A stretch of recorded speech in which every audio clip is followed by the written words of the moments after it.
Halo semua, perkenalkan kami Helen Asrina dan Vanessa Yaniarta, mahasiswi semester 8 Binus University jurusan akuntansi.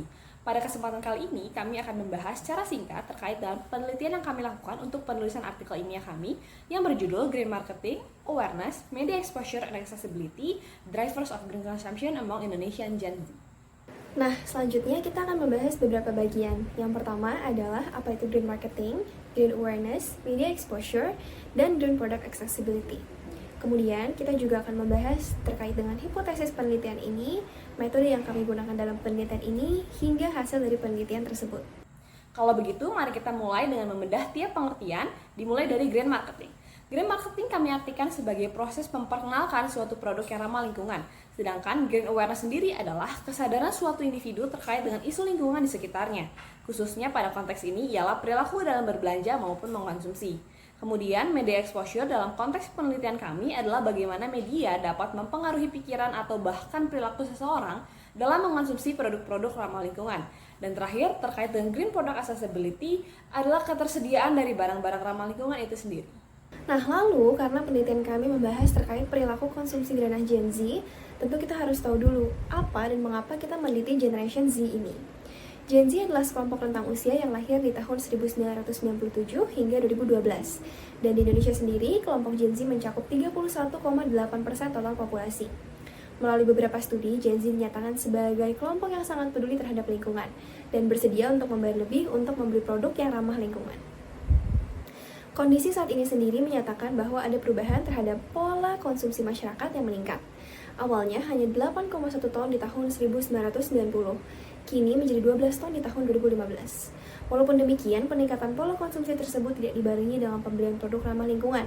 Karena nyatanya, dari 75% orang yang mau membeli, hanya 26% saja yang benar-benar membeli produk ramah lingkungan. Tapi, karena terkait dengan ketersediaan produk, masih banyak orang yang sulit menerapkan pola green consumption sehari-hari. Hal inilah yang kemudian menjadi latar belakang untuk penelitian kami. Sehingga lewat penelitian ini kami menelusuri beberapa variabel seperti Green Marketing, Green Awareness, Media Exposure, dan Green Product Accessibility sebagai variabel dependen serta Green Consumption sebagai variabel independennya. Kami memiliki hipotesis bahwa Green Marketing, Green Awareness, Media Exposure, dan Green Product Accessibility memiliki dampak yang signifikan terhadap Green Consumption Gen Z di Indonesia. Ada beberapa teori yang kami gunakan dalam penelitian ini, seperti Theory of Plant Behavior atau TPB sebagai grand teori, dan dilengkapi dengan Social Practice Theory, Social Impact Theory, dan Legitimasi Theory sebagai teori pendukung. Lalu bagaimana proses penelitian berlangsung? Nah, penelitian ini menggunakan pendekatan kuantitatif dengan data primer. Ada sejumlah 388 data dikumpulkan menggunakan kuesioner yang disebarkan ke Gen Z di Indonesia. Jumlah sampel sebesar 388 ini ditentukan melalui rumus Cochrane, di mana rumus tersebut digunakan ketika populasi tidak dapat diketahui. Lebih lanjut, kami juga menggunakan Smart PLS untuk menganalisis model penelitian dan korelasi terhadap setiap variabel yang kami gunakan. Melalui penelitian ini, sampailah kami kepada hasil bahwa Green Marketing, Green Awareness, Media Exposure, dan Green Product Accessibility memiliki dampak yang signifikan terhadap Green Consumption Gen Z di Indonesia.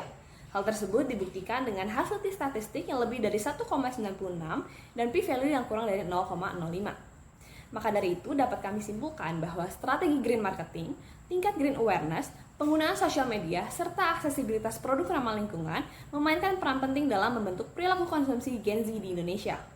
Mulai dari mempengaruhi keputusan pembelian secara langsung, serta mendorong kelompok untuk mempertimbangkan pembelian produk ramah lingkungan. Akan tetapi, perlu diketahui bahwa penelitian kami juga tidak luput dari keterbatasan, di mana fokus pada Gen Z membatasi generalisasi temuan kami ke kelompok generasi lain di Indonesia. Kami juga menyarankan untuk memperbanyak penelitian yang mengeksplorasi perilaku konsumsi hijau di berbagai kelompok demografi untuk dapat memperoleh pemahaman yang lebih komprehensif. Nah, sekian presentasi terkait dengan penelitian kami terkait dengan Green Marketing, Green Awareness, Media Exposure, dan Green Product Accessibility terhadap Green Consumption di generasi Z di Indonesia. Terima kasih.